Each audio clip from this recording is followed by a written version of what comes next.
In our last video, we used this table to talk about super shoppers. We were given the midpoint ages of those super shoppers and what percent or what probability of shoppers fell into each one of those age categories. Today we're going to use that same information.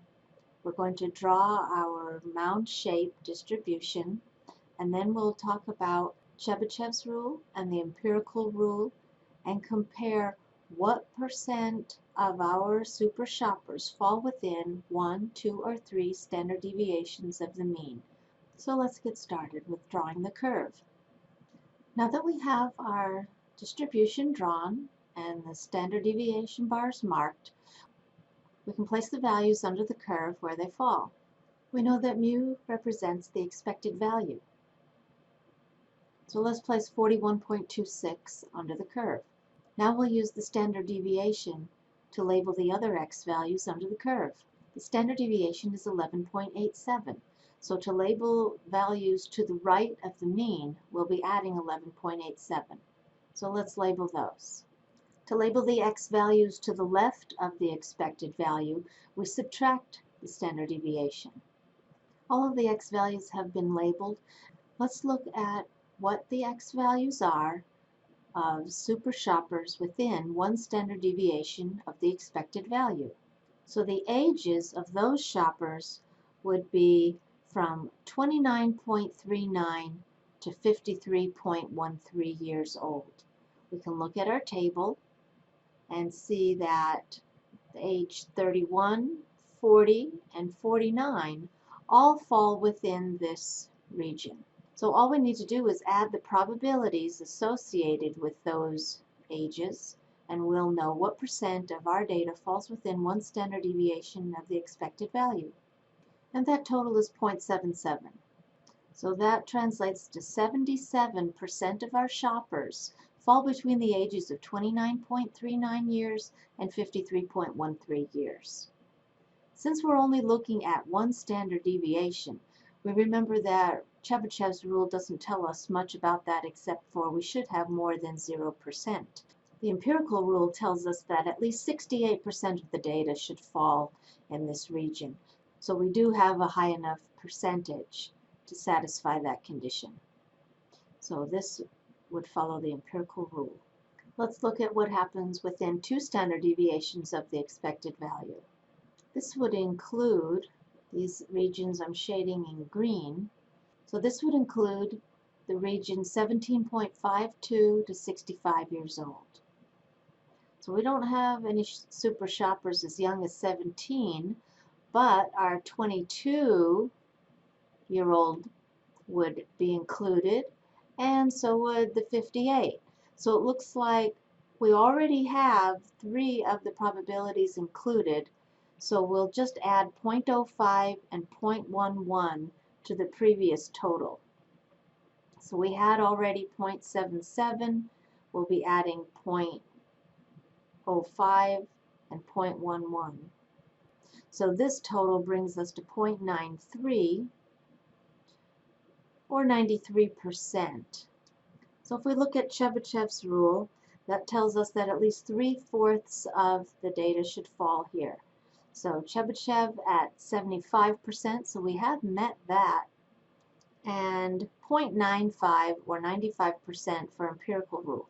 We're just a little short there, so this would be Chebyshev's rule. Looking at 3 standard deviations within the expected value now, let's find what the age cutoffs would be for mu plus or minus 3 sigma.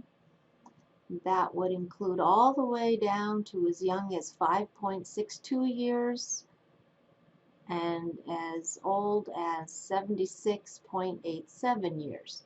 So looking back to our data, the 67-year-old would fall within that boundary. Now, do you notice that would be every one of our super shoppers?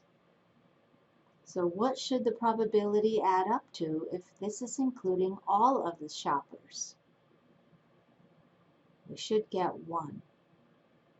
So we know that we already had 0.93 from the shoppers within 2 standard deviations, and the only value that wasn't included yet was the 67-year-olds at 0.07. So if we added 0.07 to the 0.93, that does make 1. So that would be 100%. So we could go back to saying this is the empirical rule. The empirical rule tells us that at least 99.7% of our shoppers would fall in this range. So we've met that criteria at 100%. Now let's take another look at the percentages for our data set and compare them overall with Chebyshev's rule and the empirical rule. Our data had 77% of the measurements falling within the first standard deviation. Chebyshev's rule states that greater or equal to 0% fall within that standard deviation, and empirical rule states 68%. For the second standard deviation, we had 93% of our data in this interval. Chebyshev's rule requires 75%, and the empirical rule requires 95%. Within 3 standard deviations, 100% of our data fell in that interval. Chebyshev's rule states that 88.89% of the data will fall in this interval. And for the empirical rule, we need at least 99.7% of the data.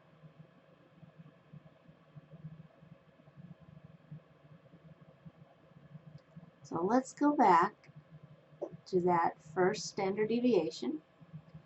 77% must meet or exceed the requirements of these individual rules. 77 does meet or exceed 0%. So I'm just going to put a ring around that to show that it meets that requirement.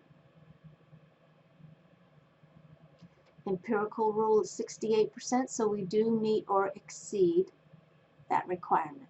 Within 2 standard deviations, we have 93%. That does exceed 75% for Chebyshev's rule. It does not meet or exceed 75%. So I'm not going to circle 95%. We have not met the requirements. At the third standard deviation, we have 100% of our data. So that does exceed 88.89%. So I'll circle that.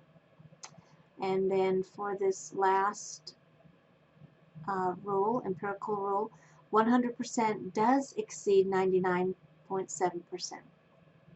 So you can see that Chebyshev's rule was met for all 3 standard deviations, whereas the empirical rule did not meet the requirement at within 2 standard deviations. So the best predictor for our data would be Chebyshev's rule, because all percentages were met or exceeded.